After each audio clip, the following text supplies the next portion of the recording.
যুক্তরাষ্ট্রের president Donald ট্রাম্পকে কে সবচেয়ে বেশি ভালোবাসেন এমন প্রশ্ন উঠলে স্ত্রী মেলানিয়া ট্রাম্প ও সন্তানদের নামই আগে আসার কথা। তবে ট্রাম্পের নিজের বক্তব্যে এই তালিকায় উঠে এসেছে আরও এক নাম, ৩৫ বছর বয়সী হোয়াইট হাউসের নির্বাহী সহকারী নাটালি হার্প। ডেমোক্রেটিক এক সিনেটরের রসিক মন্তব্যের পর থেকেই ট্রাম্পের এই ঘনিষ্ঠ সহকারীকে ঘিরে ওয়াশিংটনের রাজনৈতিক অঙ্গনে শুরু হয়েছে নতুন আলোচনা। দ্য টেলিগ্রাফের এক প্রতিবেদনে দাবি করা হয়েছে, ট্রাম্প একবার তার স্টাফদের বলেছিলেন নাটালি তাকে মেলানিয়া ও সন্তানদের মতোই ভালোবাসেন।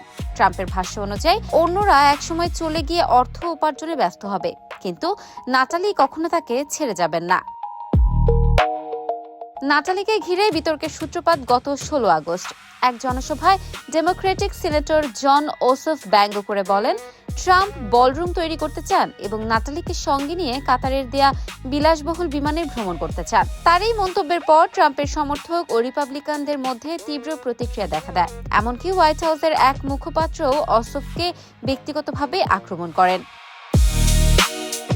তবে নাটালিকে ঘিরে আগ্রহের পেছনে রয়েছে আরও পুরনো গল্প। একসময় হাড়ের ক্যান্সারে আক্রান্ত নাটালি দাবি করেছিলেন ২০১৮ সালে ট্রাম্পের স্বাক্ষরিত একটি আইনের মাধ্যমে তিনি পরীক্ষামূলক চিকিৎসার সুযোগ পেয়েছিলেন, যা তার চিকিৎসায় সহায়ক হয়। এরপর থেকেই ট্রাম্পের প্রতি তার গভীর অনুরাগের কথা প্রকাশ্যে আসে। ২০২২ সালের নির্বাচনী প্রচারণার সময় ট্রাম্পের সঙ্গে পোর্টেবল প্রিন্টার নিয়ে ঘুরতেন নাটালি। ট্রাম্পকে সংবাদপত্রের প্রতিবেদন তাৎক্ষণিকভাবে প্রিন্ট করে দেওয়ার কারণে তখন তার নাম হয়ে যায় দ্য হিউম্যান প্রিন্টার। ট্রাম্প দ্বিতীয় মেয়াদে হোয়াইট হাউসে ফেরার পর নাটালি তার নির্বাহী সহকারী হিসেবে দায়িত্ব পালন করছেন। প্রেসিডেন্টের সামাজিক যোগাযোগ মাধ্যমের পোস্টের খসড়া তৈরি থেকে শুরু করে ওভাল অফিসের বিভিন্ন কাজ সবখানেই তার নিয়মিত উপস্থিতি রয়েছে। এ কারণেই তাকে ট্রাম্পের অন্যতম ঘনিষ্ঠ ছায়াসঙ্গী হিসেবে দেখা হয়। সম্প্রতি ট্রাম্পকে লেখা নাটালির একাধিক চিঠির বিষয় সামনে এসেছে। এসব চিঠির একটিতে তিনি লিখেছিলেন, আমার কাছে আপনিই সব। নিউ ইয়র্ক টাইমসের সাংবাদিক ম্যাগি হাবারম্যান ও জোনাথন সোয়ানের লেখা রিজিম চেঞ্জ বইয়ের প্রথম এসব চিঠির কথা প্রকাশ পায়। গেল জুনে প্রকাশিত বইটিতে বলা হয়েছে, ট্রাম্প কর্মীদের জানিয়েছিলেন মেলানিয়ার মতোই তাকে ভালোবাসেন এমন একমাত্র ব্যক্তি নাটালি হার্প। হোয়াইট হাউসের সাজসজ্জা নিয়ে ট্রাম্প কর্মীদের মতামত জানতে চাইলে নাটালি সবসময় উচ্ছ্বসিত প্রশংসা করতেন। এর পাশাপাশি নাটালির নিরাপত্তা ছাড়পত্র নিয়েও প্রশ্ন উঠেছে। MS নাওয়ের এক প্রতিবেদনে দাবি করা হয়েছে, প্রায় ১ বছরেরও বেশি সময় ধরে প্রেসিডেন্টের বাসভবন ও ওয়েস্ট উইং-এ কাজ করলেও নাটালি প্রয়োজনীয় সিকিউরিটি ক্লিয়ারেন্স ছাড়াই দায়িত্ব পালন করেছেন।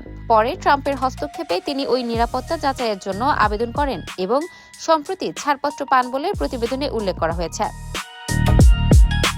হোয়াইট হাউসের প্রেস সেক্রেটারি ক্যারোলাইন লিভিট দাবি করেছেন, নাটালি হার্পেরও অন্যদের মতো সিকিউরিটি ক্লিয়ারেন্স রয়েছে। তিনি নাটালিকে প্রেসিডেন্ট ট্রাম্পের একজন অনুগত ও পরিশ্রমী সদস্য হিসেবে উল্লেখ করেন। এদিকে ট্রাম্পের সঙ্গে নাটালির ঘনিষ্ঠতার খবর ফার্স্ট লেডি মেলানিয়া ট্রাম্পকে অস্বস্তিতে ফেলেছে কিনা তা নিয়েও আলোচনা শুরু হয়েছে। নিউ ইয়র্ক ভিত্তিক সংবাদ মাধ্যম সেমাফোরের এক প্রতিবেদনে হোয়াইট হাউসের ঘনিষ্ঠ একটি সূত্রের বরাত দিয়ে বলা হয়েছে, মেলানিয়া এ ধরনের বিষয় পছন্দ করেন না। অন্যদিকে CNN-কে দেয়া এক সাক্ষাৎকারে নাটালির ভাই প্রেস্টন হার্প তার বোনের ট্রাম্পের প্রতি অনুরাগকে এক ধরনের অসুস্থ আসক্তি হিসেবে বর্ণনা করেছেন। তিনি জানান, তার বোন এর আগেও অন্য মার্কিন প্রেসিডেন্টদের চিঠি লিখেছিলেন। ট্রাম্পের সঙ্গে ঘনিষ্ঠতা এবং হোয়াইট হাউসে বোনের গুরুত্বপূর্ণ ভূমিকা সম্পর্কে জানতে চাইলে প্রেস্টন বলেন, শেষ পর্যন্ত তার বোনের স্বপ্ন পূরণ হয়েছে। নাটালি হার্পকে ঘিরে এসব দাবি ও বিতর্কের বিষয়ে হোয়াইট হাউসের বক্তব্য জানতে দ্য টেলিগ্রাফ যোগাযোগের চেষ্টা করেছে বলেও প্রতিবেদনে উল্লেখ করা হয়েছে। ইফাত আর আইরিন, ক্যাম্পাস টাইমস।